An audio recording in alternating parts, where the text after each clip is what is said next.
But right now we do have Heather Massey joining us live in our studio with the Better Business Bureau, and she's here to talk about National Preparedness Month. Thank you so much for being here. Thank you for having me. Well, with this time of year, we have storms and natural disasters can occur. So the Department of Homeland Security has a campaign called Ready, and this is part of National Preparedness Month. So it's just here to educate Americans on what to do in case you're caught in some type of natural disaster, so you have an emergency plan.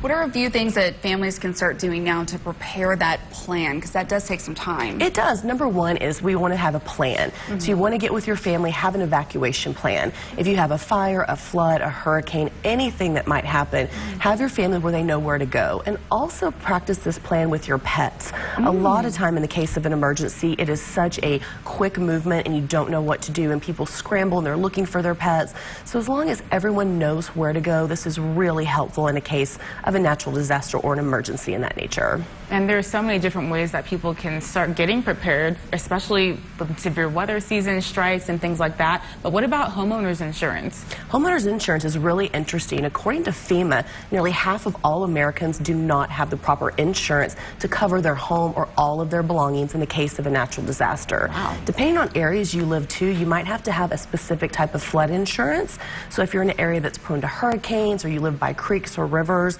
so really dig into that insurance policy and find out if you're covered. Set an appointment with your agency and make sure if you need anything additional in case of an emergency like this. And some of the issues too that we see after a big disaster is scammers really trying to take advantage. What should people know? Well, we call them storm chasers generally, and after any type of disaster, especially a hurricane, they come into town in floods. What they do is they want to offer you a quick fix at a really, really cheap price, and they always want cash up front.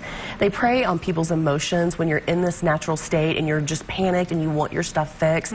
So really be careful. If you are hiring a contractor, anyone to do work on your home, you really want to research that company and don't make any rational decisions. It'd be kind of smart too, to have like a plan of who can fix your home even afterwards, so you know that they're already vetted. Absolutely. And another good rule of thumb to have is to practice some basic skills. You're like, what does this possibly mean? Know how to turn your water off. That's a skill I learned when I bought my first home, is how to turn your water off when you have a leak, or even to turn your electricity off or natural gas. So some of these things like that, right in that heat of the moment, can really help you. And also kitchen fires. Where's your fire extinguisher? Share these things with your children as well. As parents, we tend to do it ourselves, but you really want to make sure all of your family is informed. Or do you even have a fire extinguisher? Yes, and you want to make sure they're up to date. Absolutely, you want to make sure they're up to date. So there's so many great options, but have it in a location that's readily handleable, and make sure your family knows where everything's at. And I'm a little curious because a lot of people, of course, they've lived out here for years, but what about people who are moving here?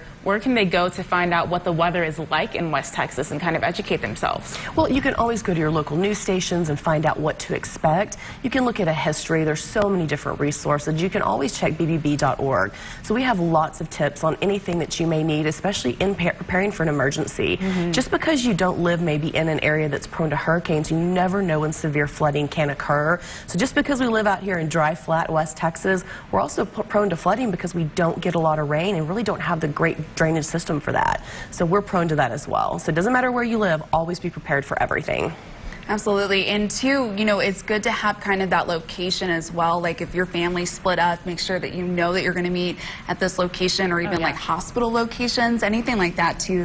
Yes, absolutely. Anything like that. And also make sure your documents are in a secure place that is easily accessible if you have to evacuate your home. So anything like your Social Security, birth certificates, things that are in one location. That way whoever is running out of the house can grab those and you have those sensitive documents with you. Such good advice. I wasn't even thinking about that. So I need to make sure that my documents are ready, but thank you so much for being in our studio this morning. Absolutely. Thank you for having me. And after a quick commercial break, we will have some more news and weather for you. Be careful if you're heading out to work or school this morning. It is raining outside. Stay with us.